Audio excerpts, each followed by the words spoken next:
meeting of the Hays City Commission to order. Next item on the agenda are consider approval of the minutes from the regular meeting held on May 9th, 2019. Are there any changes, additions, or corrections? None. Hearing none, they're approved as presented. Financial statement, Mr. Rupp. Thank you. This is financial summaries of the revenue and expenditure activities for the City of Hays, month ended April 30, 2019. Revenues in April totaled $2,361,117. That's an increase of $181,461 when we compare it to the same period as last year. A couple of notable increases. Golf course revenue continued to climb, up $17,000 from a year ago. Year to date, revenue is up $10,400. And transient guest tax is up $58,000 when compared directly to a year ago. However, adjusting for the recent 2% increase, year-to-date transient guest tax is up $11,350. Notable area of revenue decrease. Month-to-date water consumption is off negative 22%, which translates into a decrease of negative 8.3 water and negative 66.5% conservation revenues. Year-to-date, total consumption and revenue are down negative 9.2 and negative 2.1 respectively. Earlier in the month, the Water Resources Director had reported that year-to-date rainfall is up 2.39 inches over last year, which likely is contributing to the decrease in usage. Expenditures in April totaled $1,761,591. That's an increase of $15,000 compared to 2018. Airport, a couple of revenue notable increases. Airport repairs to buildings was up $4,700 due mainly to new flooring in the airport manager's office as well as other miscellaneous repairs throughout the building. CVB contingency increased $69,000, a large portion of which was for continued services in connection with the North Line corridor improvements. The special highway expenditures rose $86,000 due to continued 2019 street maintenance projects. A couple of notable decreases in expenditures. Schmitz Sports Complex, other contractual expenditures fell $9,400 due to laser grading and hauling of red shale for the infields this time last year. City Commission capital reserve expenditures were off $35,000 simply due to the payment of the buy option on the land a year ago. And public safety expenditures fell $70,000 as a result of the transfer to capital projects for the fire rescue training facility, MSA cylinders for the fire department, and rifle optics for the PD, all at this time last year. Month-to-date general fund sales tax collections were at $531,126. That's an increase of $4,636, or 0.88% as compared to last year. Year-to-date general fund sales tax collections are $2,397,499, up $82,698, or 3.57%. Six-month average is at 2.93, which is a 4.6 increase when compared to a year ago. The report of top 10 quarter-to-date sales tax collections by classification was down, however, negative $37,400 or negative 1.95 when compared to the same time last year. Those top 10 now represent 74% of the total sales tax collections for April. And finally, the portfolio of certificates of deposit on April 30, 2019 totaled $57.75 million with a weighted average interest rate of 2.46, up 0.91 from a year ago. Total balance of the money market account on April 30 was $3 million with a current yield of 0.9. Total investments are up $1,443,000 when compared to this time last year as we took a final draw on the revolving loan for the reconstruction of the wastewater facility. I'll make a motion that we accept the April 2019 financial statement. Second. Motion and second on the floor. Any discussion or questions? I got a question on the, I noticed you've already got the April totals on the sales tax. They used to have more of a delay. I wonder what they're doing differently as far as you getting that information from the state. Well, it's like almost like a 2-month delay. It seemed like. There is, Commissioner, that's actually February's collections. So it's receipts in April, February's collections. Okay, that makes sense. Thank you. Call for the vote. All those in favor say aye. Aye. Those opposed, motion carries 5-0. I want to welcome everyone to Commission Chambers tonight, everyone watching at home. I appreciate your interest in city government. If anyone would like to approach the Commission about a non-agenda item, this is your part of the agenda. Seeing none, we will move on. Consent agenda, items to be approved by the Commission in one motion, unless objections are raised. It's a mayoral appointment of John Griffith to the Hays Convention and Visitors Advisory Bureau. This is an unexpired term to expire December 1st, 2021. Make a motion, we approve the consent agenda as written. Second. Motion and a second. All those in favor say aye. Aye. All those opposed, motion carries 5-0. No unfinished business. New business tonight, Airport Mack Granite Truck Plow. Good evening, Commissioners. Jesse Rohr, Director of Public Works. I need a full agenda tonight, so I'll try to move this item along a little bit. Back in October 2018, staff did come before the Commission and request approval to enter an engineering agreement with Burns McDonnell Associates for the procurement of a snowplow truck and snowplow for the Hayes Airport. Currently, the airport uses a snow broom, snow blower, and loader-mounted a loader plow to move the snow. This is a picture of the loader-mounted snow blower. This is the pull-behind broom that was purchased in 2016. This is the front-end mounted loader, snowplow. I do want to note that the snowplow and the snow blower cannot be used at the same time since they both use the same carrier vehicle, which is the 1996 case front-end loader. As you're probably aware, the FAA has very specific requirements for most equipment, and this is no exception. This particular piece of equipment must be four-wheel drive or all-wheel drive. There is a certain color, yellow or green family of colors. Must be classified as heavy duty as well. The lowest qualified bid was from Bruckner Truck Sales of Hayes for a total amount of $308,320. The FAA does cover 90% of the cost out of the entitlement funds available to the airport. The other 10% will be funded out of the airport AIP funds. This is a picture that would be similar to the truck being purchased. As I mentioned, the truck is required to be yellow, chrome yellow, lime green, and that'll be decided upon at the pre-construction meeting prior to ordering of the truck. The plow, it'll be different than the plows we typically use on the city streets. Rather than the 10 or 12 foot plows you typically see, there'll be 16-foot plow. It will be polycarbonate plow rather than the steel plow, which aids in reducing wear and tear of the pavement. It does have changeable blades, and we do expect longevity of a plow of this type to last at least as long as the truck with regular care and maintenance. As we mentioned last week, there was quite a difference between the engineer's estimate and the actual low bid. The recommendation letter from Burns McDonnell, which is in your packet, does state the reasons for the disparity and how the estimate was arrived upon. It has been determined that pricing received prior to the bid opening was inaccurate due to three major factors, that being manufacturers that were unfamiliar with airport equipment, the Buy American certification requirements required of the FAA, and just an overall thriving sales market in that equipment industry currently. After all the research and the time spent on looking at this, overall it does appear that due diligence was given to the engineer's estimate. Since there was only one bid, Burns McDonnell, our consulting engineer, was required to perform a single bid analysis, again as required by the FAA. This process included contacting non-bidders and determining the reasons for the bid. They had to show that the proposal was deemed fair and reasonable for the equipment, and it had to be shown that the specifications did not exclude any potential bidders for the equipment. One thing staff is recommending that is different from the original bid is we are asking not to include the material spreader that was part of the bid package. The truck-mounted spreader, as bid, is too large of a piece of equipment for the needs of the airport. Currently, a pickup-mounted spreader is utilized rather than the truck-mounted spreader. The current spreader holds the right amount of material, which is a 1-ton bag of urea, which is the material put down for de-icing of the runway. Larger amounts in a larger spreader just make it more difficult to load the product, make it more difficult to clean the spreader afterwards if it's not all used. This, by removing the material spreader from the bid, it does drop the price to $271,039 for a city share of $27,103.90. This is a picture of the 1.8 cubic yard pickup mounted spreader that's currently used at the airport.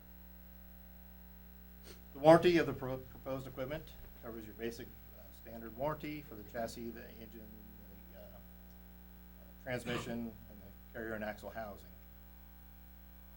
As I mentioned, the funding comes from is a 90-10 split, the FAA covering 90%, and the that comes out of airport AIP funding. These are the recommended options, with the top one being the one recommended by staff. This is to move forward without the spreader for the total cost of $271,039. This would be the action requested.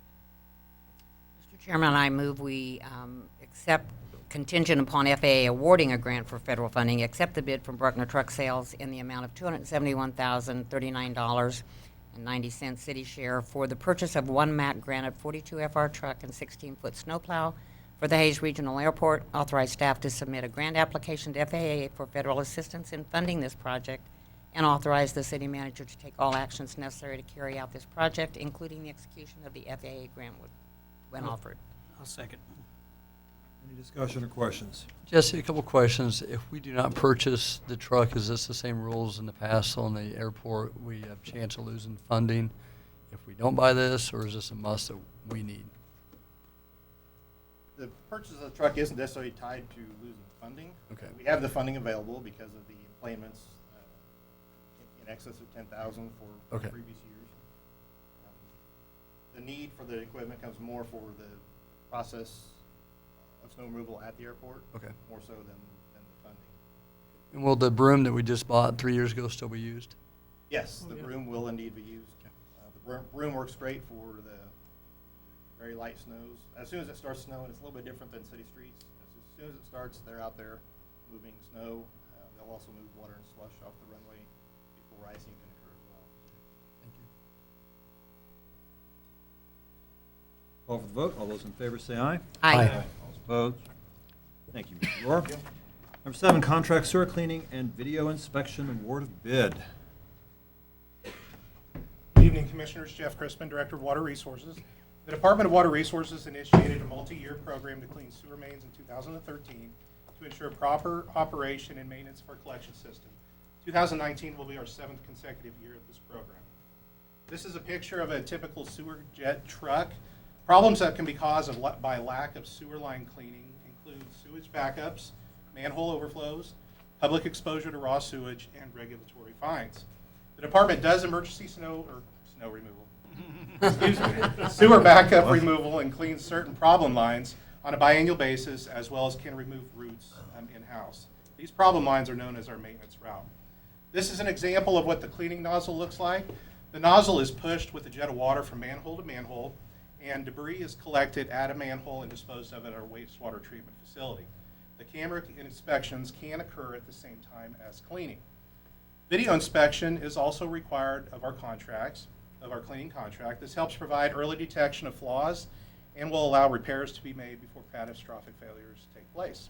We use this information to make decisions on repairs for our sewer system each year. This is the 2019 project area. It is areas north and south of 27th Street and west of Vine. Those areas will be cleaned and inspected. Much of this area was cleaned back in 2014 and is being cleaned again to continue this 5-year cycle. Camera inspections help us to identify problem lines, such as this situation where a fiber line was through our sewer line. It has since been repaired, and as I mentioned last week, it was repaired at the contractor's expense. This is a picture of tap intrusion. Basically, if the ground settles and the tap gets pushed more into the sewer main, we have to go in and we want to make sure that that's cleaned out. And that is a before while cutting and after that intrusion has been removed. We also have root removal performed. This is a before and after, or kind of during, on the right picture in front of you. This is what they would be doing with the tool to go in and remove those roots in case we have an issue where there's a crack or a void. This project, this is also a situation where we could go in and we could have a sewer main lined, where they go in and they clean up the debris that's in there, and then they put in basically a flexible pipe, get that blow up, cure it in place, and then it's like you have a new line. So those are some of the things that we can do based off of our video inspection. We opened 3 bids in April 23rd, with ProPipe being the low bidder. ProPipe has been excellent to work with in previous years. They completed our projects in 2016 and 2018, and we were very happy with how they operate. Again, I want to make sure that I'm clear that we are asking for approval for Profi to perform light sewer line cleaning for this project at 105,759 linear feet would cost $97,854.51. But we would like the approval to spend up to the budget amount of $150,000 because there could be medium cleaning, heavy cleaning, root removal, tap intrusions that may occur since the last cleaning that we want to make sure that we take care of while the contractor is here. This is the financial information. $150,000 is budgeted in the repairs and maintenance line item and is on our CIP for future years. The options you would have is to accept the proposal from ProPipe with the information or provide alternate direction to city staff. And this would be the action I request if you choose to approve tonight. I'll make a motion that we authorize the city manager to enter into a contract with ProPipe to perform light cleaning and video inspection of 105,759 lineal feet of sanitary sewer at a price of $97,854.51, with a budget not to exceed $150,000 to be funded from the repairs and maintenance line item in the water reclamation and reuse budget. Second. Any discussion or questions? What would determine the implementation of a fine? You mentioned that in the problems, obviously the backup, sewer backup and raw sewage and so forth, but what would result in a fine? Well, there are times where we want to make sure that we're controlling what is being discharged. A lot of times we could have fines that occur down at the wastewater treatment facility because of certain things coming through, or if we did not manage an overflow, and that overflow reached a waterway such as Big Creek or another waterway and was mixed in with stormwater, that could be a fine issue too. We don't want to experience any of them. That's why we want to make sure we're maintaining these lines. Who enforces that? KDH? KDHE, yes. Okay. Thank you. Jeff, there's no real way to know if we're going to have, we don't really have any expectations for a lot of additional work because of where we are down the road, or there's no way of knowing? Well, what we've started is looking at where we're at on our baseline. Last year, we did a really good job about getting things taken care of that beyond the light cleaning. Of course, we did medium, we did heavy cleaning. But as I mentioned at the work session, we had 19 taps that had occurred and that we took care of those.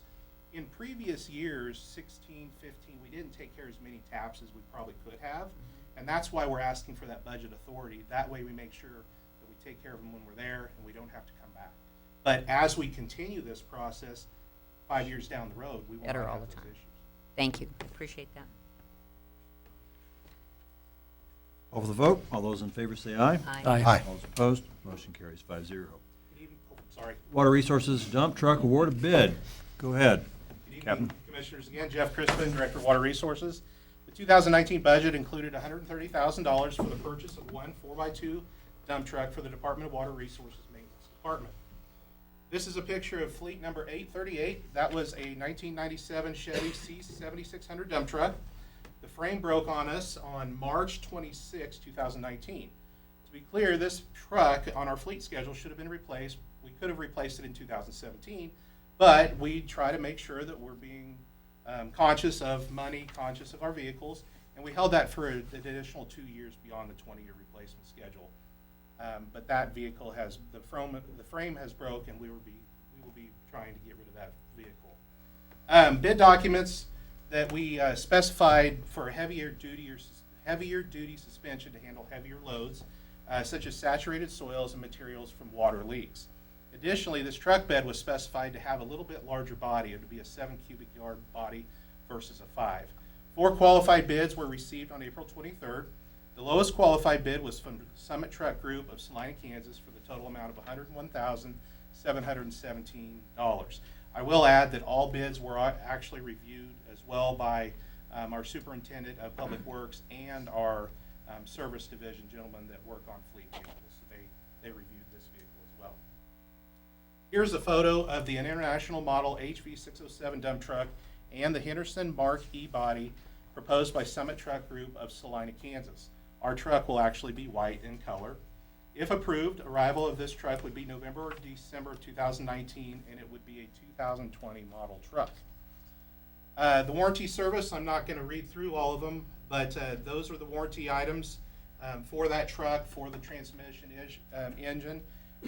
I do know that I-70 Truck Repair can do some warranty work on Cummins diesel engines, but remaining work would have to be completed by Salina as far as any warranty work, but engine work we could have done here in Hayes. The project was listed on the fleet replacement schedule for 2019 with a cost estimate of $130,000 to be funded out of the new equipment reserve fund. The recommended price or bid is obviously below that budgeted amount. So tonight you have three options. You could award it to Salina or Summit Truck Group of Salina, reject all bids, or direct us to another option, and this would be the action that I would request. I move we award the bid for the purchase of one new model HVA 607 International truck with the Henderson marquee body for Summit Truck Group of Salina, Kansas, in the amount of $101,717 to be funded out of the new equipment reserve fund. I'll second. Motion and a second. Mr. Crispin, we actually received 4 bids in total. 2 are similar. They're based on a Peterbilt cab and engine with 2 different bodies. And then another is a Volvo. They were above this low bidder. Were there any substantial differences between the Peterbilts and the Volvo and this International? Well, as far as the engine's concerned, and I did bring me some information just in case, the International is a Cummins diesel with a Allison transmission, very similar to Dunan's proposals. Those were Peterbilts. The dump bodies, they were pretty close. It was just the dump body prices. But overall, the Volvo was a lot more expensive. That was an 11-liter engine, where these other engines were 9-liter engines. Okay. So that, and probably the brand might have raised the price just a little bit, but it was beyond the scope of what we needed for our, and everything that Summit proposed did meet our The specifications. spec was 9-liter engine? 9-liter engine, Yep. yes. Yes. And I will also mention that, our fleet trucks, we do have other international trucks Sure. within our fleet. Any other questions or discussion? Would you like to tell us what you're doing now until December when you get this? We are currently borrowing a truck. We actually have a truck within our building from the Public Works division, and we use that truck when necessary. Luckily, we haven't had to use it for a while, but they've been very gracious to allow us to use one of their trucks. And being that it's summertime, they are being used quite a bit to within their department, but they're allowing us to use one of their fleet. But you don't need this truck each day.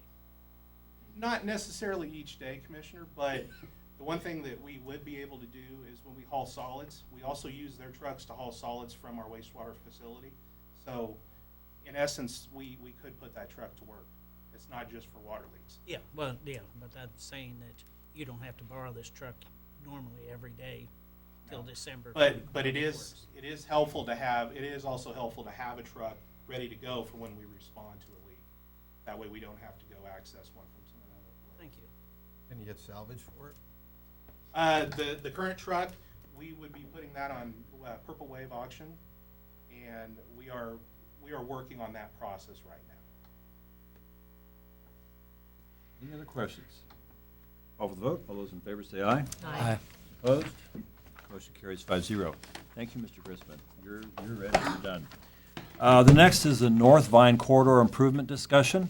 What we're going to do tonight, we're going to have a presentation from city staff, Mr. John Brown, then Q&A with the commission.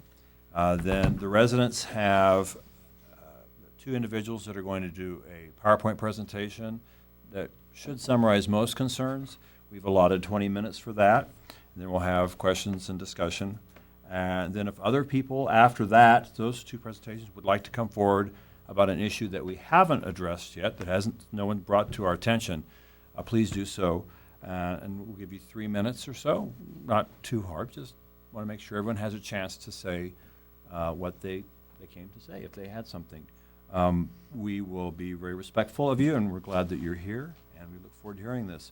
when you do come to the microphone, please do state your name for the record. So we'll begin with you, sir. Who are you? John Brown, I'm the project manager for the city of Hayes. And on the screen is the current corridor plan for the North Vine Street project that I'm sure most of you have seen before. Current project cost is $9.3 million. $6 million of that to be funded through a federal build grant, with the remainder to be funded through a 2% transient guest tax. As far as timeline, we've already received 30% design plans from our engineer and hired appraisers to begin the right-of-way acquisition process. We should have 60% design plans by the end of next week. By the end of the year, we need to have property acquisition and final plans complete in order for KDOT to have an April 2020 bid opening. At the May 2nd work session, the commission asked for discussion of the currently chosen 37th and Skyline connection.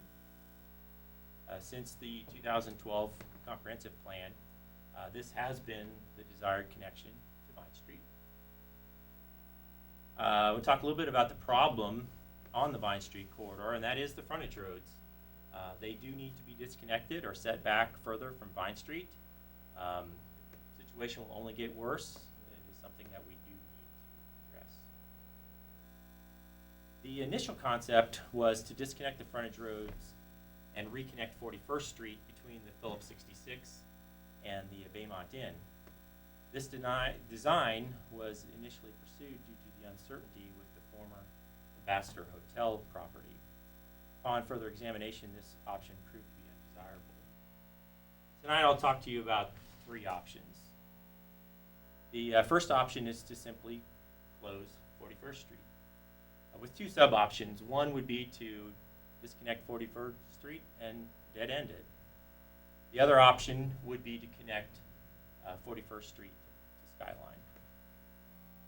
Skyline. As far as costs go, tonight, the cost comparisons for options are basically all the costs associated with construction and property acquisitions west of the right-of-way line of the main Vine Street corridor right-of-way line. So it includes construction, everything west of the right-of-way line. So the 41st Street option, just to simply disconnect and dead-end the road, would be $890,000. Connecting 41st to Skyline adds about $260,000, bringing that cost to about $1.15 million. Closing off 41st Street not only disconnects the Antique Mall, shown up there, from the Vine Street corridor, but it also hinders the future development of properties in that area. When you look at the area around the I-70 interchange, the central property is pretty much the same configuration as the Home Depot development, only in a different quadrant.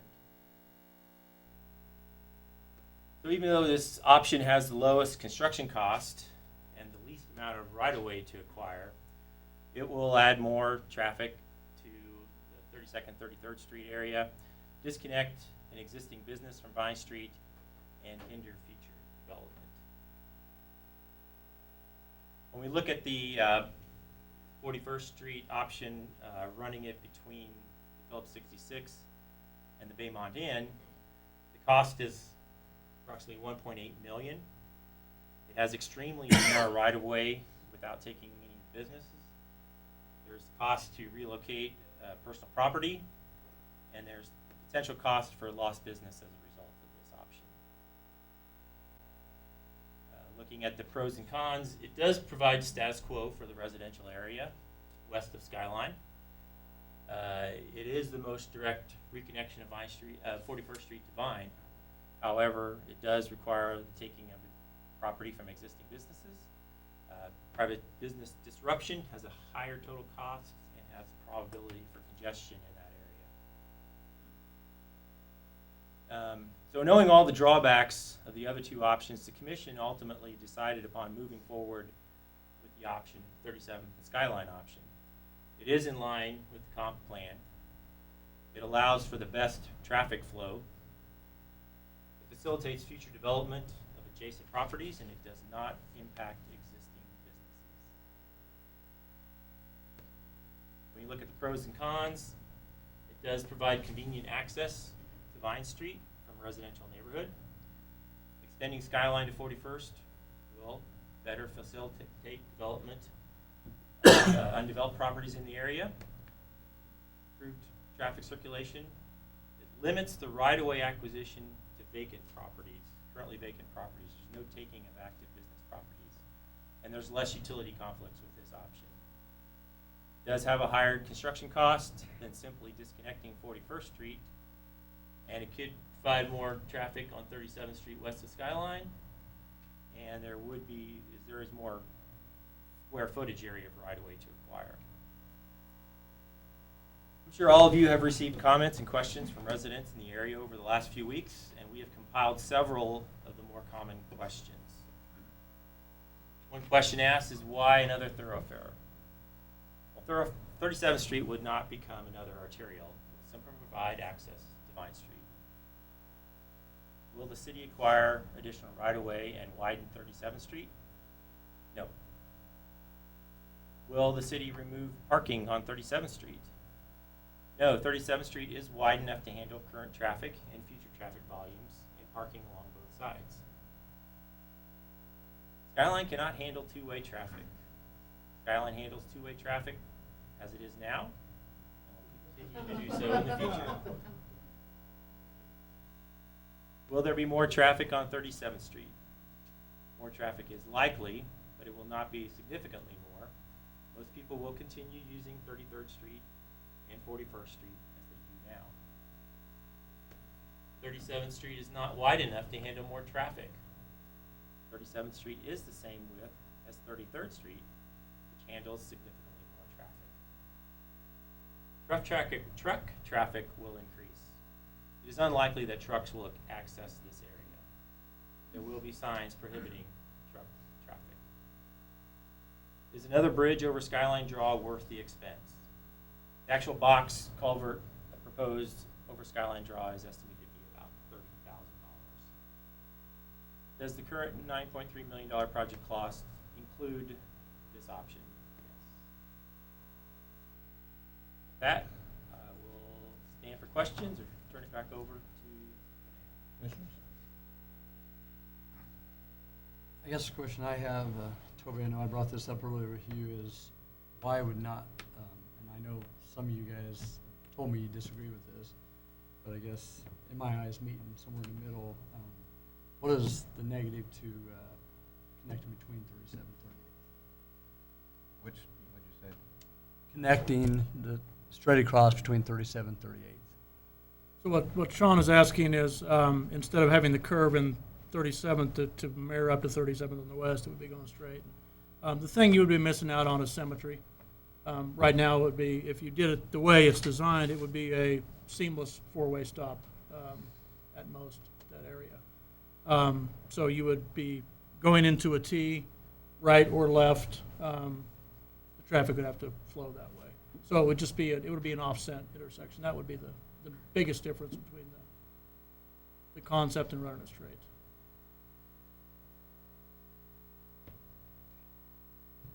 Thank you, Mr. Brown. Gentlemen?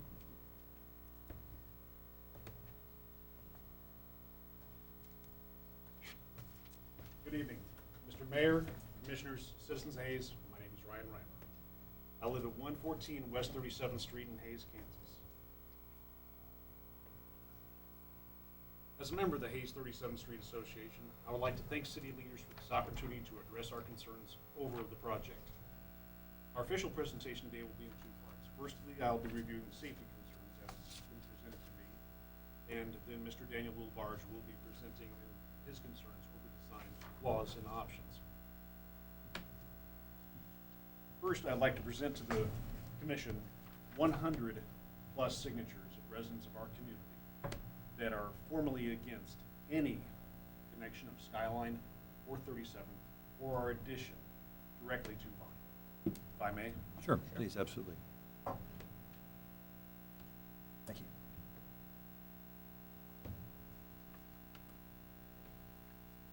Upon discovery of the Option A proposal, our neighborhood quickly rallied to spread the news about Option A, which most of us were gloriously unaware of. I was first alerted to it by Ms. Jadider as she canvassed our street to gain attendees at the city meeting.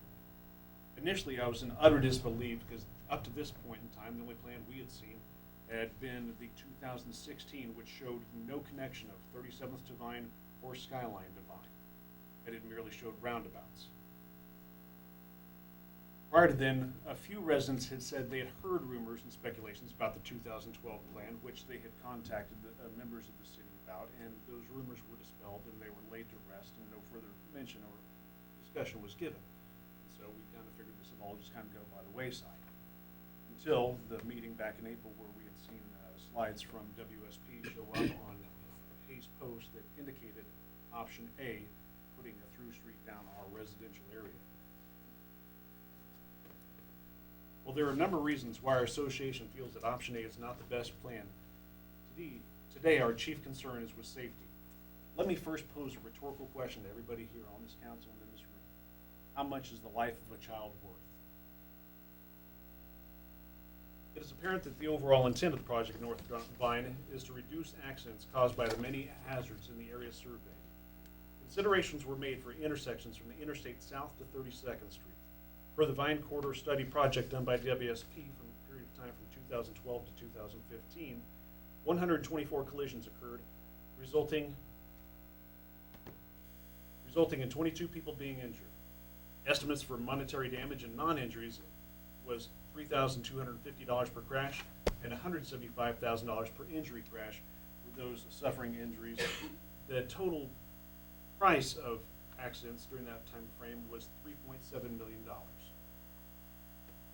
In the entire area of the North Vine project, only one intersection exceeded the state averages, which is 32nd frontage road, which again does depict that frontage roads are a problem. The intersection at 32nd frontage road had a TMEV rating of 25.04, where 17.37 is considered critical. The state average is 10. The intersection of 37th up by the Golden Ox Pavilion was considerably below state average with a TMEV value of 7.15.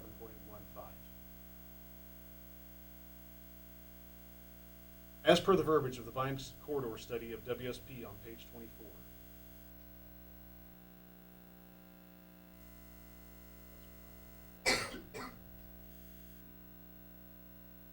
As per the verbiage from the Vine Corridor Study project of WSP on page 24, extending 37th Street and 41st Street, as shown in alternate A, has challenges. The first is that the ditch on the east side of Skyline Drive carries a large amount of water. It'll be difficult to cross that waterway with the appropriate storm sewer pipes that do not contribute to localized flash flooding of the area. Additionally, realigning the roads in such a manner may increase the traffic through the residential neighborhood adjacent to Skyline Drive. This would not be desirable from a quality of life or a safety standpoint of those in these neighborhoods. So the residents of our neighborhood, that automatically flags Option A as an absolute no, without further consideration to be given. Yet here we are today discussing safety and flooding issues. If the goal is to reduce the amount of accidents, then alternate C would clearly be the most advisable course of action as it predicts 10 less crashes a year over options A and B, with an estimated annual savings of $400,000 in the cost of crashes. This is due to the reduction in conflict points of alternate C as compared to the other options. While the study of WSP focused largely on the reduction of safety and traffic accidents, safety in the adjacent neighborhood was just briefly mentioned. To make up for the shortfall, we will review safety issues in those residential areas. For an organization called Community and Environmental Defense Services, cut-through traffic makes neighborhood streets not only noisier, but also more dangerous. Cut-through traffic, as such would be considered safe, the connection of 37th Street directly to Vine, operates at a higher rate of speed, and it increases the likelihood of accidents and the severity of injury. Statistically, a pedestrian is 6 times more likely to die from a vehicle traveling at 30 miles an hour than by a vehicle traveling at 20 miles an hour. I would like to again draw your attention to that. You are 6 more times likely to die by a vehicle doing 30 miles an hour than one doing 20. Local roads and streets, which are utilized to avoid main road congestion, tend to be higher rates of speed and more than twice the rate of fatal crashes as compared to collector roads. In the definitions given to us by the city, I believe 33rd is referred to as collector road. Okay. With the closure of 41st at Vine, one must consider the safety and the volume of traffic increase that is the residential area, particularly 37th, will experience. At present, the daily traffic volume of 41st Street is 1,670 vehicles per day. Alternate A permits the redirection of this volume of traffic through 3 potential outlets: north on Skyline, south on Skyline, or west down 37th Street. We have been advised by city officials that option A was not meant for our residents to gain access to Vine so much as it was for people to gain access into the 41st Street neighborhood. Should the 1,670 cars per day be routed on any of those 3 paths of option A equally, that would result in an additional 556 vehicles per day down those roads. This could be potentially catastrophic.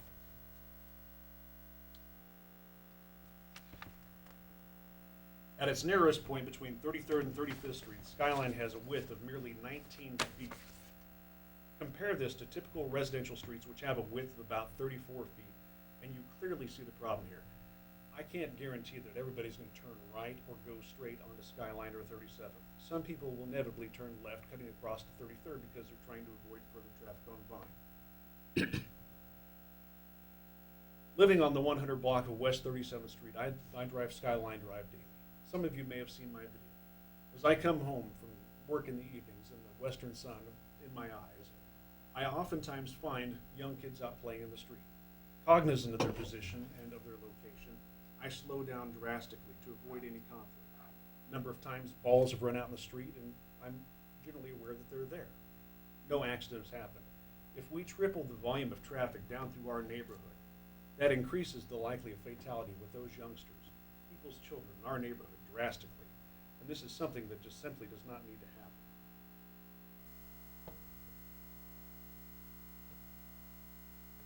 The Institute for Transportation Engineers provides the following ranges of traffic through a residential neighborhood and their overall safety rating.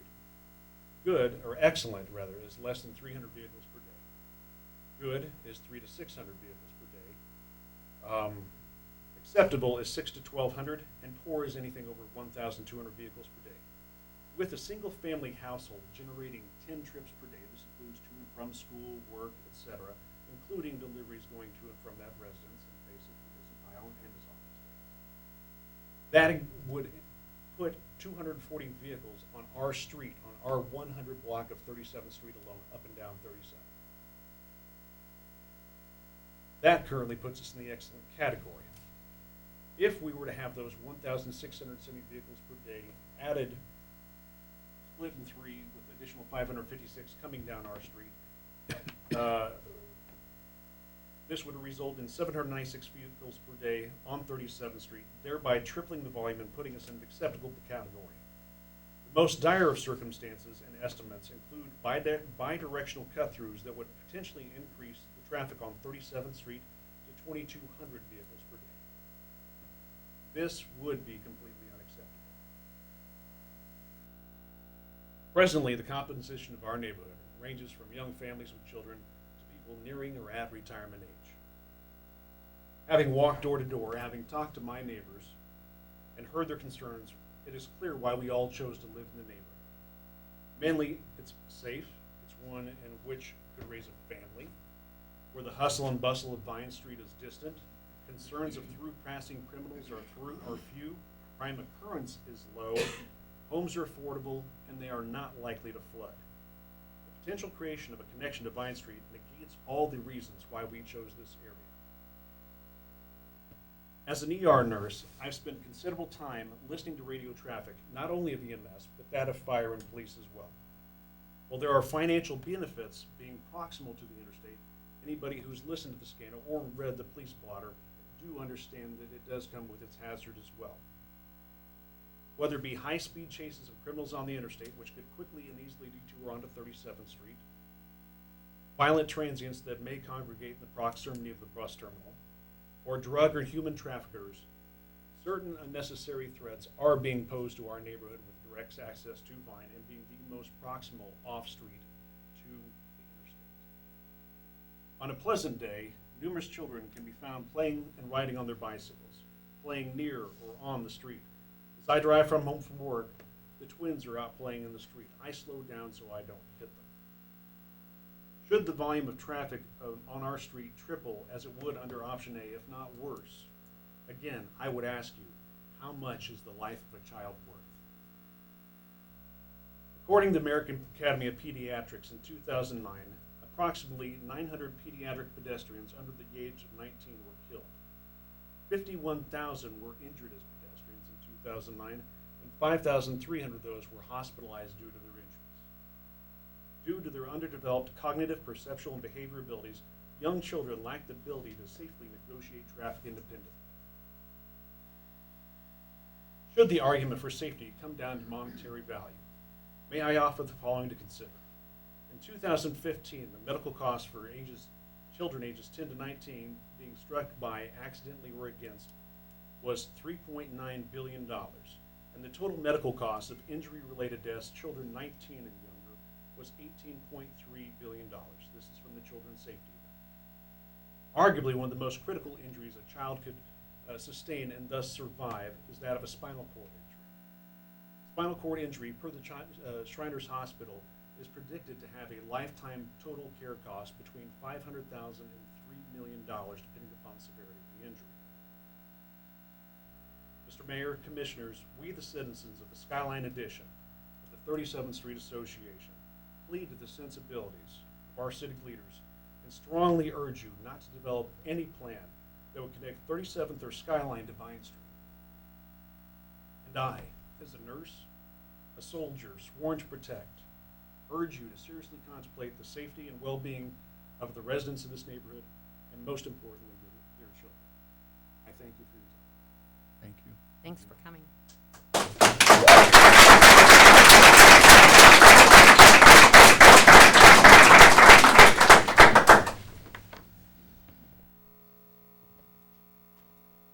I'll give you 10. We've run a little long, but 10 minutes. And we'll go from Hopefully there. I can get there. I think you can. Daniel LaBarge. I live at 200 West 37th Street. I want to thank you for the opportunity to address some of the issues that our safe, quiet, isolated neighborhood has with the current design idea of connecting our residential 37th Street to Vine Street. We always hear that safety is the #1 concern, and hearing the information Ryan laid out tonight, it's very eye-opening. Is there anyone in this room now, by a show of hands, that does not think that safety is any concern if Vine Street is opened up to a residential 37th?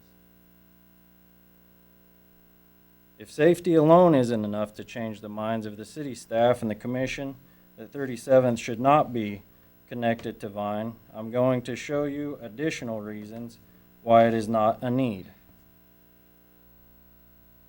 We all need to define the problem we're trying to solve in order to be able to work together.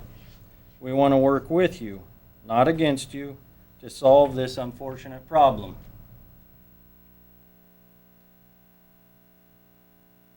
The city's problem is losing its connection to 41st Street and Vine. 37th Street residents' problem is a street design idea that the city is pursuing, connecting Vine Street to residential 37th Street. So now that we have defined the problem, we can work together to form the best solution. While looking into the matter, I found that the idea of connecting Vine to 37th has been around since the 2012 Comprehensive Plan.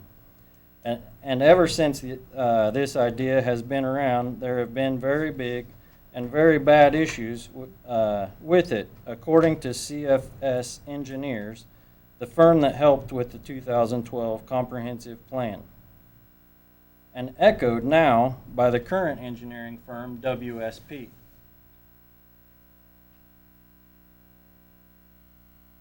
When communicating with city staff and each of you, there were many differing opinions on why this design should be completed. anything from future residential development to giving the neighborhood additional ways in and out to not knowing why 37th needed to be connected at all. But the only single reason that each and every one of you said was that 41st Street needs to be connected to Vine Street. And we agree with you on that point. 41st Street needs to be connected, not 37th Street. 37th Street does not need to be connected to Vine. Now let's talk more about the study that has been done. The 2012 comprehensive plan should be familiar to Mayor Schwaller, Commissioner Melick, Commissioner Jacobs, and the city manager, Mr. Doherty, as they were all four involved with the plan. I hope that everyone has looked at this document, but I don't want to assume. So we will look at a few things found from CFS engineers in 2012 and WSP in 2018. 41st Street is labeled a minor arterial road with, at the time, 1,300 cars per day in the 2012 study. This number has increased according to a KDOT study done in 2018 to 1,670 cars, almost 1,700. There are 1,670 cars per day on 41st Street and 4,500 cars per day on 32nd and 33rd from Vine to Willow. If 37th becomes a minor arterial, a collector street, or whatever we want to label it, from Vine, 37th Street will absorb roughly 65% of 41st Street traffic and 40% of 32nd, 33rd Street traffic. This would be an increased traffic on 37th by roughly 2,885 cars per day.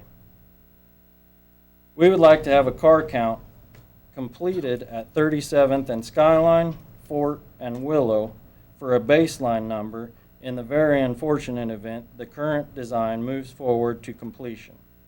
If completed, 37th will include in future car counts. It would be nice to have a before and after picture to see just how big an impact this will make on the neighborhood.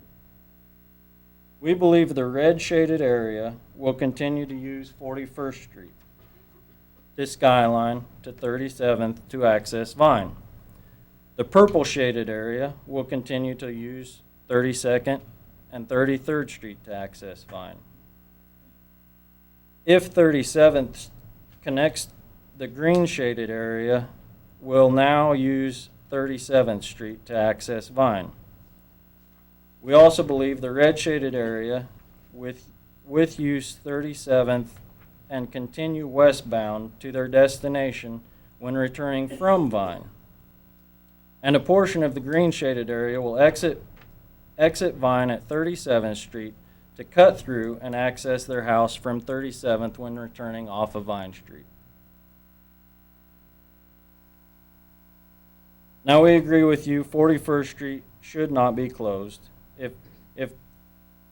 If the gas station ground being contaminated is the reason the city cannot move forward with the design that has been advertised, we should look into the leaking underground storage tank or LUST trust fund that is cited at this site that is already enrolled to move forward with that design. With talking, going off of my off page because John didn't even bring any of this up, with talking with most of you, that was brought up as the reason we couldn't move forward with the 41st Street. So I was kind of shocked that wasn't mentioned tonight. So my research was based off of what I had already been told, and I figured that would have been mentioned tonight. It was not. But I looked into it. The property at 3701 Vine is, has the project code. It's been active since 2016. The applicant is Serves LLC, and we will move on from that. The funds will be, for this, will be abolished on July 1st, 2024 by the sunset provision unless reenacted by legislature. These funds available for remediation of ground contamination. If this is an option, it will actually accomplish both of our goals by keeping 41st Street connected to Vine and protect a quiet residential neighborhood. It will also benefit the entire city by protecting potential groundwater contamination. We all share the same water source. Let's all work to protect it. If the build cannot move forward with this design due to the remediation problems, and it's obvious it cannot move forward with Vine Street attaching to residential 37th, here is an idea we came up with initially. The middle picture. Then we found you actually had the best solution moving forward, connecting Vine and 37th Street to 41st Street, and it doesn't have any impact on the residential neighborhood. Again, straight out of the 2012 comprehensive plan, the alternative concept.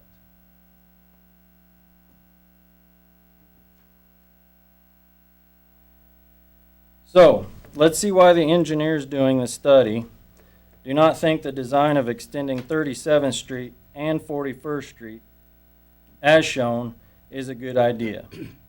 You already know why the residents in the neighborhood do not want this design. Let's see what the experts have to say about it. This design has its challenges.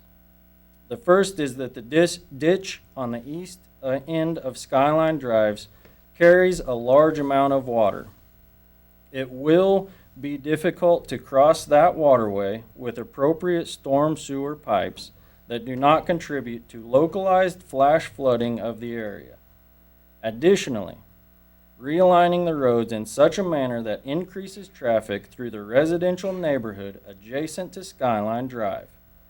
This would not be desirable from a quality of life or safety perspective in these neighborhoods. Straight out of the 2012 study. Because of these concerns, an alternative alignment was investigated for 37th and 41st Street West Frontage Road. This involves realigning 41st Street to pass through the site currently occupied by the gas station on the northwest corner of the west space further west from Vine Street than it currently is situated. This would maintain existing stormwater and traffic patterns in the area and cost less than improvements in the previous design. This is still a real viable option with the Lust Trust Fund funding available. Then another option from the 2012 comprehensive plan. To protect the integrity of adjacent residential areas, Skyline Drive would be separated from the new service road system. However, extending 37th Street east to the service road and Vine Street and 35th Street through the undeveloped north part of Daniel Rupp Park could increase local connectivity to the Vine corridor. They say could, but is not a need, and is not even a want. And to use their terms why, to protect the integrity of the adjacent residential area for quality of life and safety in the neighborhoods. 37th Street stakeholders' idea would also be a viable option. The layout of the street may change to accommodate the current owner's wishes for the layout of vacant land. We want to partner with everyone being affected. But the intention of connecting 37th Street to Skyline north of 38th Street T intersection is paramount. This intention will allow 41st Street connectivity to Vine while protecting the integrity of the neighborhood. Mr. Musil believes the current design connecting 37th Street to Vine is a mistake. Mr. Schwaller has said he wants all options explored. Mr. Mellick wants to plan for the future growth north of 38th Street. Ms. Jacobs wants what is best for Hayes. Mr. Phelps assures us that 37th will not be an arterial thoroughfare. We need all the commissioners to champion this cause, to protect this neighborhood. Allowing Vine Street traffic to access residential side of 37th Street does nothing to better Hayes. It does allow 37th Street to become an arterial road with a straight, unimpeded access from Vine Street to Hall Street. These alternative plans do account for future development north of 38th. These plans are the best ideas for the city and the neighborhood. Let's see what the options are for remediating the gas station ground with the KDHE Lust Trust Fund would be. Let's see if one of the other designs are viable. There are options. There is time. Let's make sure we do not rush the process to do the easy thing and end up with a bigger problem for the residents of Hayes than the original problem was intended to resolve. In conclusion, we all agree that 41st Street needs to be connected to Vine. We have seen other design options that do just that. We have seen why the experts think connecting Vine Street to residential side of 37th is a bad idea. That will flood a residential area with increased traffic and possibly water. We have seen why the neighborhood knows it's a bad idea. We have solved the commissioner's number one issue of connecting 41st Street, or having 41st Street remain connected to Vine, and we've also solved each commissioner's secondary concern. So now we need to know the why. Why has the city not looked into the Lust Trust Fund to remediate the contamination on the Phillips 66 gas station ground, to maintain the existing stormwater and traffic pattern in the area at a cheaper cost, and eliminate the possibility of groundwater contamination? Why does the city not want to use the engineer's alternative design option in order to keep a fully developed neighborhood quiet, safe, and secluded, and still achieve the city's goal of keeping 41st Street directly connected to Vine? And why does the city feel the need to connect 37th Street to Vine when the neighborhood doesn't want it and the engineers recognize the quality of life and safety issues this would cause? We do not understand the why. We have seen the options you have not talked about. We know that there are better, there are safer, and there are cheaper ways of completing this project with the full support from our neighborhood. Commissioners, please instruct city staff to look at all other options that will accomplish your goal and the neighborhood goal. We have all just seen that it can be done. Let's do what it takes to make this project work for both the city and our neighborhood with a happy outcome. Thank you for your time and your consideration. Thank you.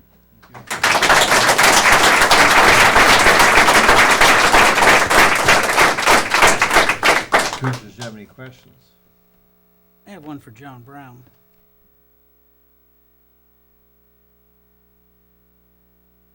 said that there would be a 30-foot box culvert from Skyline to Vine Street there Yes. in the ditch. Right. Is that going to cause everything to flood? Not to my knowledge, it doesn't, the water has no trouble getting through the box culvert that's under 41st Street right now, and the design would be the same as that, so we don't anticipate any more water that short distance away, so. Thank you. Is there anyone else in the audience that would like to come forward and address the commission about something that hasn't been presented? Come forward, and please state your name.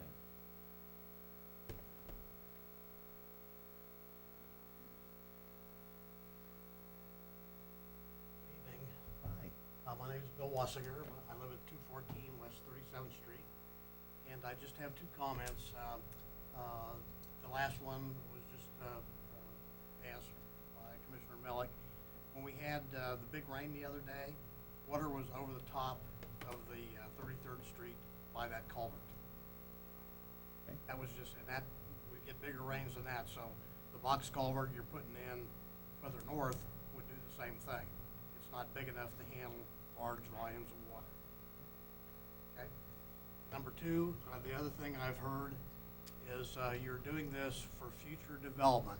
The only residential future development there that's available is north of 38th Street, between Skyline and Willow.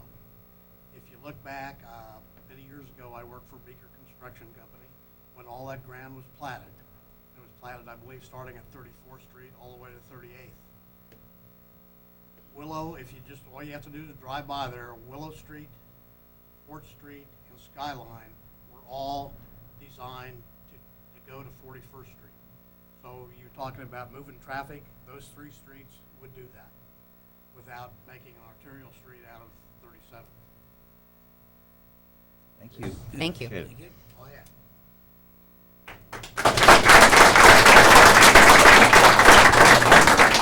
Anyone else? I do have a question because I'm a little confused. Mr. Reimer, if I believe, said that no connection to Skyline at all. So it didn't matter if it lined with 37th or did not. But Mr. Labarge, I believe, said that good, it was like not good, but okay or good would be a street that just terminated at Skyline, did not connect to 37 to 38. Did I see that slide or read that slide incorrectly? I don't know, we can go back. Well, I'm just asking you, Yeah. you put it together. Yeah, there you go.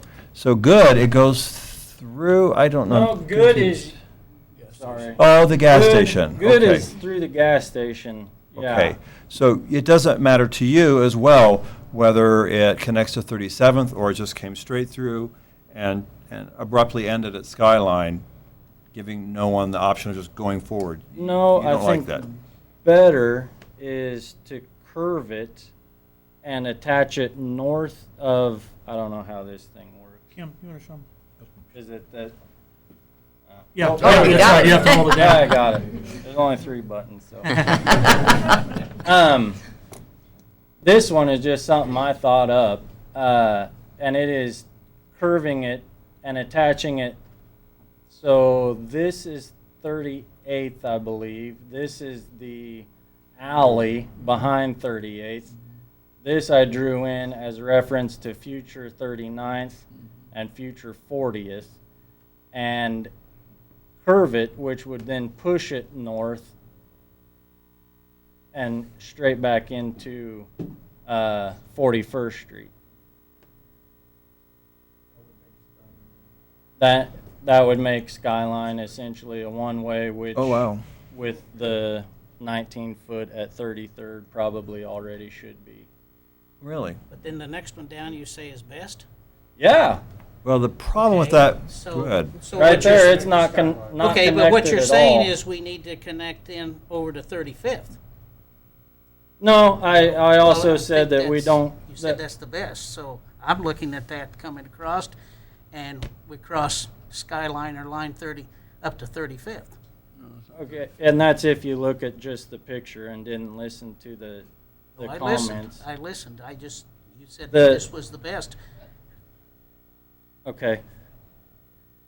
Again, it is the intent to not connect the residential streets to Vine Street. This is North Vine District alternative concept straight out of the 2012 comprehensive plan. I also said that the intent, we can do however you want to lay it out without connecting to the residential side. Now, yes, if you're just looking at, Well, you said the 37th, so that's why I assumed that you would rather have it go down 35th. no, we don't want to connect it at all. We Okay, don't need all any right. of that. Okay. This can circle right back around. It'd be a giant loop with a one-way out to 41st or a one-way in back to Vine. This basically, I apologize I didn't have time. I just got back from vacation at 4 o'clock this afternoon. I didn't have time to doctor this photo and bring the street back up around the gas station and tie back into 37th. Let's see, that, This would allow for one large lot development with 4 access points. It only has 3 access points with the arrows now. well, and I'm not, as you may or may not know, not a fan of the roundabouts, but that's what this road does. So if you did, see, that's why this was an alternate concept. That road, we'd have to buy all of that land from the property owners, Arby's, every motel, Freddy's, And that, all the way down to Whiskey and that's Creek. what I'm saying. We don't, You still we would have don't- to do that, because if No. you're gonna have, okay, but if you're gonna have a road that's disconnected, you have to build it somewhere. this wouldn't have to come down here. But And still, come out. any of that road is now on land we do not own. That's why we're not doing that. That's why staff and the commission decided to do a roundabout, so we don't have to buy any of that road that doesn't connect to anything, the Well- reverse access road. I believe we have emails from Mr. Melick that said that the city is getting the land at least for, I think I said we That may be design- getting, we may be getting that. Mr. Joseph had At offered it little at to no little or cost. no cost. yeah. But we haven't got to sign papers. No, yeah. Yeah, yeah. And I'm saying let's partner with the landowner to get him a great big lot that he can utilize. The city's number one goal that I heard each of you, and we have a lot of emails from each of you. The number one goal is keeping 41st Street connected. That is correct. That is the number one goal. Absolutely. The number one goal for the residents of this community is to keep the residential side secluded from Vine Street access. We can do that. Mayor Schwaller's second goal was he wanted to hear all options. Yep. That's right. We're trying to Sure. air them out. Right, and that, but I would ask. We didn't even hear the city's, I mean, I've talked to John a lot. And that wasn't ever even brought up. If the city's, I mean, if it can't happen, it can't happen. But we don't know why the need to connect 37th Street or any of the residential streets is a need when the goal from everyone was to connect 41st Street to Vine. And we agree with that. Okay. You know, the first thing that was presented to us was the one you have labeled good. And I personally said I don't like it because I think the turn, it's an odd turn. Oh, it's a funky deal, yeah. But that being said, and as I and Ms. Myers, I apologize for my language in your email. That was unacceptable, but I was being honest. But it's still unacceptable. But, you know, and then after that, I was like, why don't we just go straight through? That being said, I told Toby today, I drove Skyline every day this week because I live just down the street from all you guys. And it is a very tight turn. That you add traffic, it's a very tight turn. It's designed, I don't want to put words in No, it- anyone's mouth. I think it's designed just like 22nd and General Hayes, where one side of the canal is supposed to be a one-way north and the other side is supposed to be a one-way south. It's about 19 foot from my But understanding. One-way streets, we all get emails on a daily basis. People hate one-way streets. Oh, I'm one of them. Guys, I've lived in that neighborhood for 40 years. I lived at, and I'm trying to remember my house. I have to go from Bill's, which direction, I can't remember the address, 206 or 208 West 37, 208? 206 West 38th, or 37th. I lived there from 1979 to 1993. 1993, I moved to 212 West 38th, raising my family through the whole time. I appreciate everything you're all saying. I continue to believe, and I'll make some comments when we're all done, but I continue to believe. I would not do this if I thought this was going to be an arterial, if it was going to be a thoroughfare. I do not believe, after driving all the streets that connect Hall Street to Vine Street, after driving all of the streets, and the stop signs that are on 37th now, and the one that was just got turned at my request, people aren't going to come down 37th Street from Hall Street when they have the opportunity to go around 41st with no stop signs. That's my opinion. It's no more than your opinion that it's going to happen, that there's going to be a lot of stuff. There's no truck traffic going down 33rd Street now. There's no truck traffic going 41st Street now. I haven't heard any of this. I went and talked to people that live on 32nd and 33rd. I truly believe it is not going to move the cars that you believe it will off of 41st Street. I'm Randy Jordan. I live right at 100 West 37th. So I wanted to kind of address that. I am an avid hunter. I go out and humans are just big animals. They go straight, no matter what, unless they have to turn, okay? They will go down 37th Street, even though there's a stop sign there. They will. Animals do the same thing. I track deer. They'll do the same thing. There's a fence. They'll go over that fence, but if there's a big barrier, they will not, okay? Even though there is a stop sign, okay? One of the things that I wanted to point out, and I went out and measured Skyline and the intersection at 33rd and Skyline, that drivable, the intersection here, it's 18 and a half feet wide at 33rd and Skyline. Now, I have a 2008 Sierra pickup, doesn't have a lot of turning radius on it. I have to continuously, when there is a car there, I have to run up on the curb. Now, we are going to funnel more cars up and down Skyline.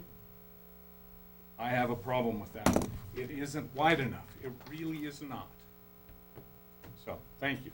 Thank you. I appreciate that comment as well, because I drive that street probably as much as any of you in this room for 40 years. What it does do when I come to that curve is I slow down. Happens all the time. I don't think there's any issue, and I don't think you'll have any issue with anybody slowing down to make that turn. That, and again, I've driven it. Ms. Jacobs, if I may. There are a couple considerable flaws in that statement. One, that we assume that nobody's going to turn down there. Two, we're assuming that it's not going to have an increased traffic volume. And three, I've lacerated my spleen on that road.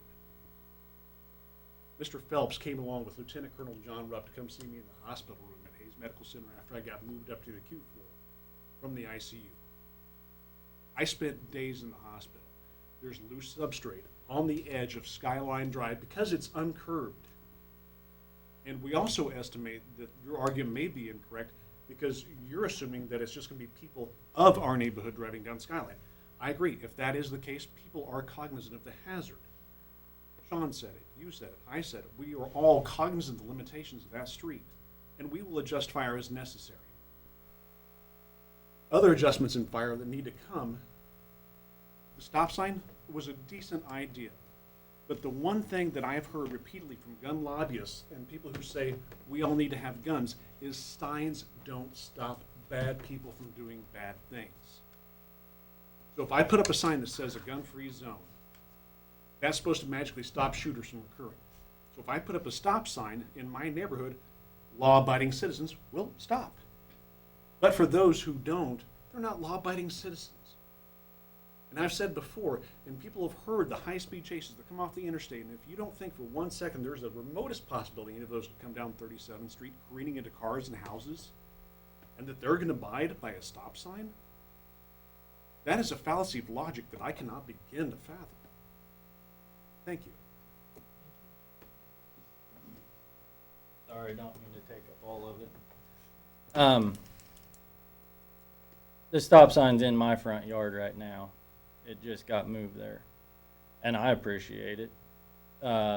Appreciate it before, and hopefully that we never get 37th across, just so that it's there. The only problem with it is it showed exactly how easy it is to move a stop sign. And that will be just as easy to pull it and not have it there if you wanted. So our goal and our intent. I don't understand what you're I saying. don't either. You think we're going to take it out?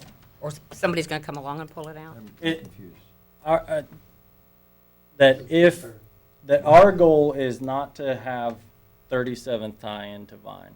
Okay. And Oh, that's understood. That's understood. If that happens after the fact, now that road is built, it's very easy to pull a stop sign out if the city wanted to.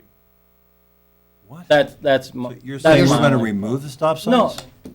If it's that easy to put it in or move it after the street is built, it would be theoretically that easy to remove it. So in theory, then what? I'm not following you. In theory, then it's a straight shot from Vine all the way to Hall.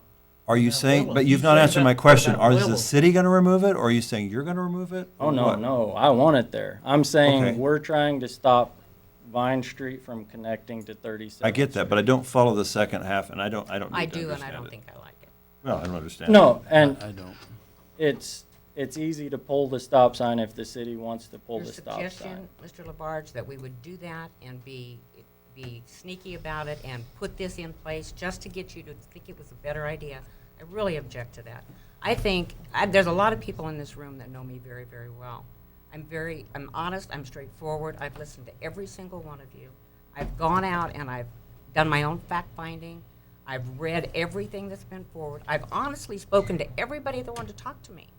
Some people emailed, didn't ask me any questions. I emailed back and said, if you want to talk in person, come talk to me. If you think there's any deceit involved in anything we're wanting to do, I seriously take objection to that. No, and I don't That think. was the insinuation, sir. No, Mr. Barnes, why don't you sit and down? Let's we'll just simmer leave down. it at that. Yeah. But Okay. Okay, we got two more. Brian Ralph, I live at 203 West 37th. Yeah. I think the intent was more along the lines of a future commission saying, we want to change and make that more into a thoroughfare, that they would pull stop signs. But that's just. Okay, that was thank you, just sir. clarification. Appreciate it. Something, Myrna Jordan, 100 West 37th, something that hasn't been brought up is the property value of those houses in those neighborhoods. Recently, somebody had their house sold on 37th Street until the buyer found out that 37th Street potentially was going to be a straight shot to Vine. They backed out. That person's now sitting with the house. I have a friend who's been looking to relocate. She loves that neighborhood. She loves that area. Every house she has looked at, she says, this would be perfect, except the rumor is that they're going to connect 37th Street to Vine, and I don't need the extra traffic. I don't need the extra headache. That's why I'm looking someplace else. We have been told that that's not a concern. We don't need to worry about that. Property values aren't going to go down. Maybe not, but trying to sell your house may become a nightmare. As far as the people on the commission wanting to hear what we have to say, we do appreciate that. I have talked to numerous people people. And one of the comments that I heard yesterday from people on 38th Street was there was some concern from the commission that those of us who live on 37th Street were, quote, trying to throw 38th Street under the bus by some of the plans came straight from a commissioner. That wasn't the intent at all. All of us in our area are trying to prevent Vine Street access to anything between 32nd and 38th. Some of us have sent emails that have been dismissed. Some of us have expressed concerns. The human trafficking suggestion that's been going around, or the emails about that, and you had it on the slides about how Kansas is one of the originating states, and one of the emails from the commissioners was that since the 60s, there haven't been any human traffickers raping, pillaging, and robbing any area between 32nd and 38th. Well, there may not have been any human traffickers doing that, but we are trying to prevent any more criminal activity in those areas. Thank you. Thank you. Very much. Commissioner Melick? Are they through? Well, I guess we've got one more, and then I think we've covered a lot. I'm Jordan Munch. I live at 122 West 37th. You guys are saying there's not going to be any more traffic, or it's not going to be much, but if you go to look at the 2012 comprehensive plan, it shows 37th becoming a minor arterial street. So, I mean, it's in your guys' 2012 comprehension. But- And Okay. so, thank you. Thank you, Mr. Thank Munch. you. Anyone else? Going once? Going twice? Okay. Mr. Melick? All I've heard tonight is about we, our, and us. Your neighborhood is a part of the city of Hayes. You don't own 37th Street. It belongs to every citizen in the city of Hayes, and everyone has the right to drive down it. I've heard from residents up there that we don't want other people in our neighborhood. That there upsets me. You've expressed to us that you're fine with using Skyline, Fort, and Willow to 33rd, and then accessing Vine on 32nd. You may be happy if Skyline doesn't connect to Vine Street, but not everyone's that way. I've been contacted by residents on 32nd and 33rd, and they're in favor of adding access to Vine from 37th and Skyline. One gentleman told me that he attended a comprehensive plan meeting clear back in 2011 where the future traffic flow was the subject. At that meeting, he was excited to see that there were plans for added connections to Vine north of 32nd. These residents on 32nd and 33rd pointed out they too are a neighborhood and not just a street. They know each other. They also have young children and grandchildren that play in their neighborhood. Their children play basketball in the driveway. They skateboard, and they walk their dogs down 32nd and 33rd. They told me that they hope that Mr. Reimer, when he's driving home at 7 p.m., looking into the sun, that he will show them the same respect to them and their children that he does for Mr. Ditter and his children, and slow down to 20 miles an hour. Several of these residents said they bought their homes on 32nd and 33rd because of the proximity of the schools. Their jobs don't always give them a chance to or pick up their children from school. So many days, their children have to walk. Right now, most residents on 34th, 35th, 36th, 37th, and 38th access Vine by using 32nd and 33rd. They would like you to count how many times you drive by their house each day, coming and going to work, schools, shopping, ball games, etc. The traffic count on their street is 4,500 vehicles. They're concerned that if and when 39th and 40th Streets are developed, how much more traffic will be accessing Vine at 32nd and 33rd. The only thing these residents on 32nd and 33rd are asking for is the residents on 37th help shoulder and share a little of the traffic load that they are responsible for and are creating on 32nd and 33rd when they access Vine. I would take note that I've been contacted by residents on 34th and 35th and 36th and one on 38th. That are also in favor of Skyline accessing Vine. I asked these people if they would come tonight and express their opinions, and they all declined because they were afraid that their homes, their children, themselves would be a target of a future video on Facebook. So they won't come. So there are a lot of other people in this community that are in favor of it. You guys laugh at this, but they also laugh at you.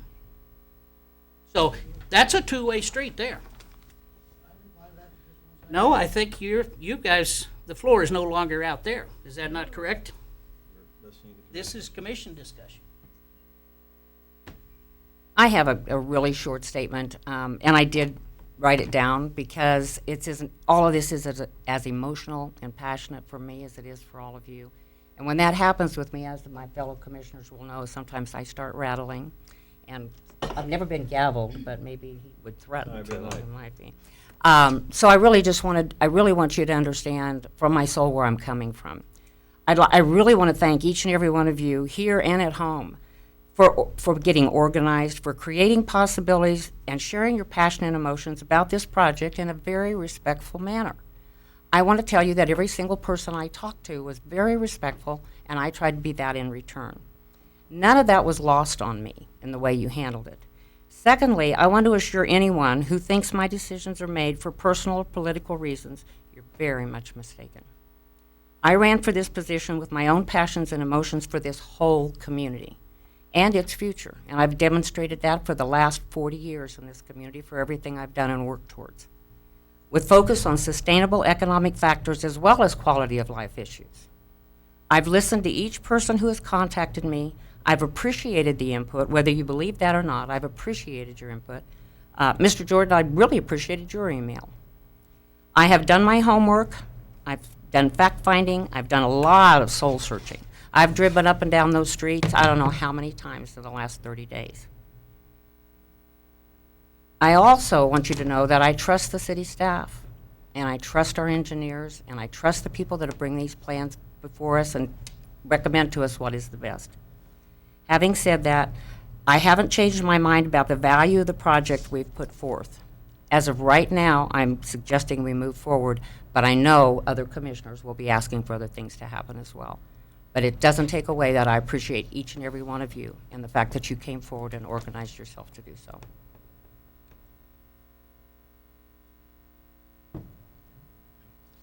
Yes, one thing I will say is I would agree with Ms. Jacobs. You guys have all been very friendly, nice on your phone calls, emails, very respectful. Some of you have been in my own business. And, one thing when I ran for commission is I never promised anything that I would do this or not. I never really ran on, I just want to be part of this community. I love this community.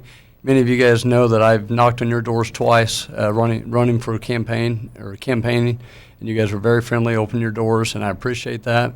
I've said from day one, I think I know I'm the odd man out here, and I'm fine with that. I thought this was a bad idea. I see no gain. If there was a gain to my community, I would be 100% for this. There is no gain to what we're doing. There's 33rd, there's 41st. I live on Willow. It's a very busy street, and I love my neighborhood. I've parented my kids that be very careful when there's people driving by. It happens, they drive by fast. But it's, I look out here, and I have some really good friends that I hang out with quite a bit, and this is, for me, since I've been on since 2013, this has been the hardest thing that I've dealt with. But that's just part of the game. I mean, that's just part of it. You win some friends, lose some friends. And I was not at the meeting last week because my son graduated 8th grade. And so I was a little confused on how this was all going to go down last week. And I apologize to you guys. I thought there would be a vote, but it sounds like to me this is just a listening session. But I know where this is going to go. But I'd like to make a motion that we go back to our very first, I guess on there where it says good, go back to the very first thing that was presented to us. Okay, and that would be to do what? To go back and basically be between the hotel and the gas station and tie into 41st. Okay. Is there a second? As I figured.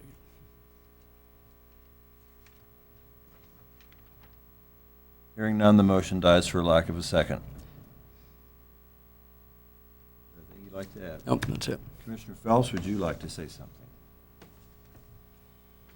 The only thing I would point out is, well, first of all, I think I mentioned it to a couple of the folks in the neighborhood. I'm not sure, every time we do anything with a street, somebody plants that seed about a particular street becoming an arterial thoroughfare. And I don't know the actual, maybe council knows the actual definition of an arterial thoroughfare. I don't know if it's based on traffic flow or what the, you know, what the, say what the league would, Kansas League of Municipalities would define. But one of the things that I kind of bring to the commission, I guess, is a little bit of historical perspective. And when, you know, just was sworn in last week, and then I heard some of the concerns, and it was almost like a deja vu, because I remember back in 1990, just doing taking the parking off the north side of, stopping the parking on the north side of 17th Street, I believe from Main Street to Hall, or at least Main Street to Elm. I'll never forget, people came to the commission chamber, and their big concern was that was going to become a racetrack, and cars speeding down there, and all kinds of accidents. Then just here, I believe it was about 4 years ago, we eliminated parking altogether on 27th Street from, was it Plum? Yep. Plum to Hall Street, and there was a huge concern there of, you know, the traffic speeding up, and also property values. And the property value argument came up back in 1990 on 17th Street, as well as it did this recently on the 27th Street issue. On 27th Street, in regard to people's concerns they had there about their property values, actually, property values from 2013 to 2017, there was a upward growth, or upward valuation. And then in 2018, there was a slight decline, but that was citywide because of the county valuation, correct? So we saw, just to give you an example, a house in the 400 block of 27th Street valued at $120,840. That was in 2013. In 2014, that increased to $128,840. 2015, $135,000. 2016, $140,400, and then $143,910, and then there was a slight drop of about $300, or excuse me, $3,000 in 2018. But as I mentioned, everybody's. I mean, I even came concerned where I live when I saw that my property valuation dropped. So that, I'm not saying that that's true in every situation, but it just seems like every time we're going to do something, the property value issue comes up. Then I was looking into accidents, and I had Chief Scheibler just access accident reports just for the last 2 years, for instance, on those two streets that I mentioned, 17th Street and 27th. So in 17th Street from Main to Elm, in that 2-year period, there was 4 accidents on 17th Street. 2 of them were at 17th and Main, and I suspect that had something to do with somebody turning onto or off of Main.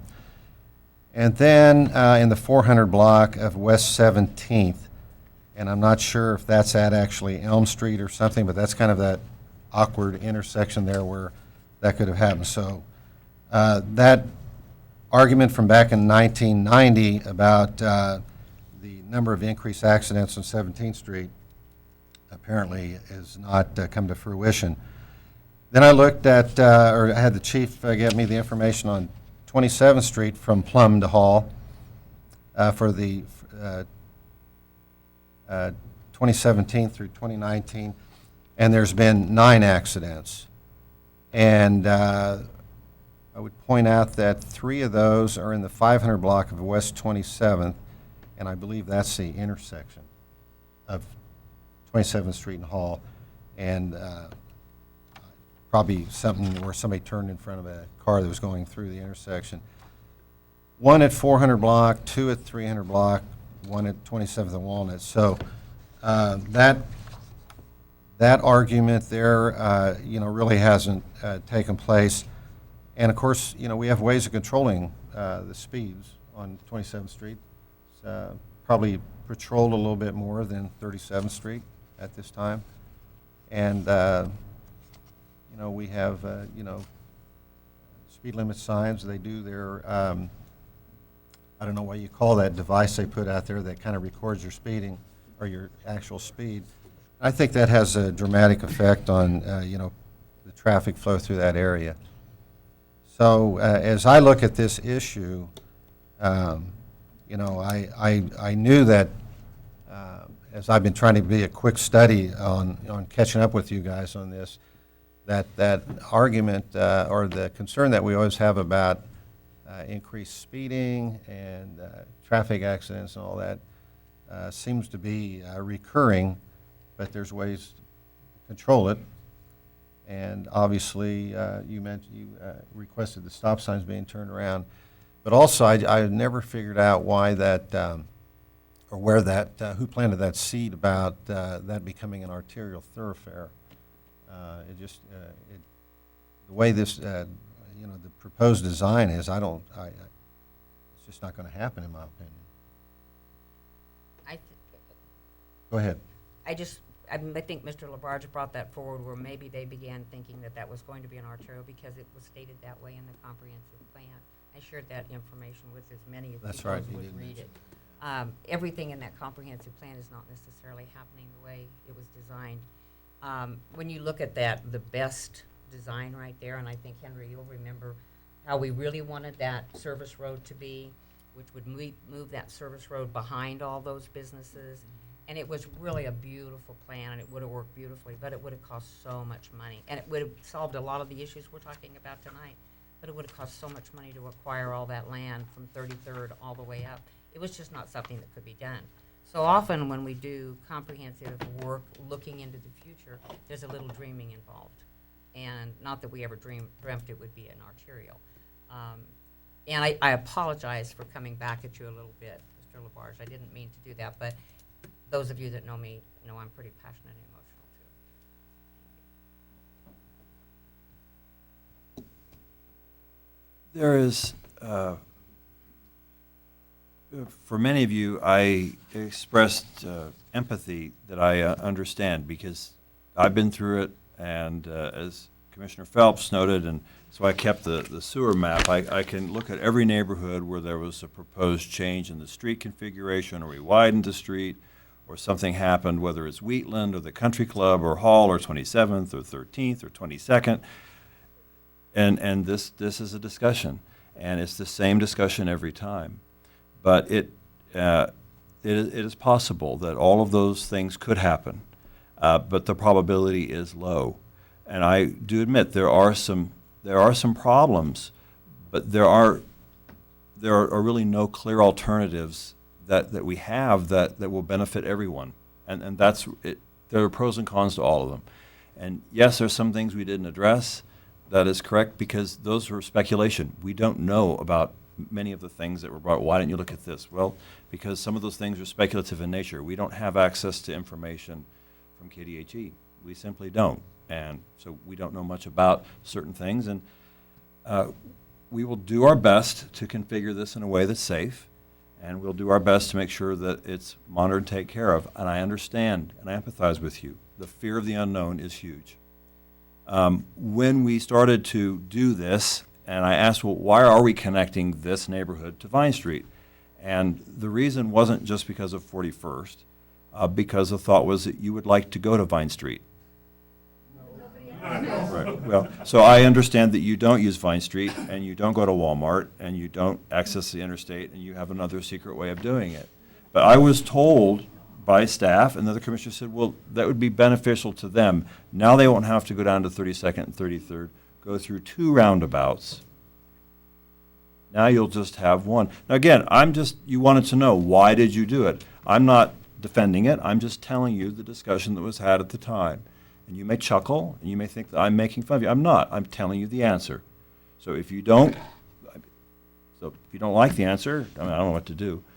It's not my answer. I'm relaying to you that it was thought that the neighborhood would like access to Vine Street in a more efficient way, and it was not to let more people into your neighborhood. Might that happen? Yes, I think it might happen. I don't think it'll happen as often as you believe it will, for a number of reasons. One, it's going to be a lot easier to get, if you live on Autumn Lane or Country Lane, 41st Street's still going to be a straight shot, and they will be coming down a portion of Skyline.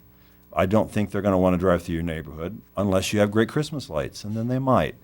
But I don't think that they will. But the one thing that it will give you that you don't have now, you will have direct access to 41st Street pretty quickly, and you can go to the landfill, you can go to the other bypass. So it will give you access to north of town in case something were to happen on Vine Street that you don't have now. And that's a small offset, and I know, but that's just the only thing I could come up with. I do appreciate you contacting us, and I think we are done with this topic. Thank you. Commission inquiries and comments. City Manager, do you have anything? Nope. Commissioner Phelps. We just got done with all the graduations in Hayes. I had the honor of delivering the commencement address at North Central Kansas Technical College. I want to congratulate all the graduates in Hayes and their parents and wish them a safe and fun summer. Mr. Melick. And thank everybody for coming here tonight. I'm looking around the room, and again, I'm going to express my appreciation again for everything you've all done. I appreciate many of you that have brought your young folks tonight, your young people. I think it's important to see the process and see how things work. I'm also seeing a lot of people around this room that would make great commissioners. Consider the possibility of running for office and making these decisions. I'd also, Mayor, if I might, ask that we invite Senator Rick Billinger and Representative Wassinger to update us from their perspective after Sine Die, which I think is May 29th. That'd be fine. We'll take care of it. Thank you. I want to thank everyone for joining us tonight. We appreciate your time, contacting us, and your thoughts, and I want to wish everyone a safe Memorial Day. Any other business? We are adjourned.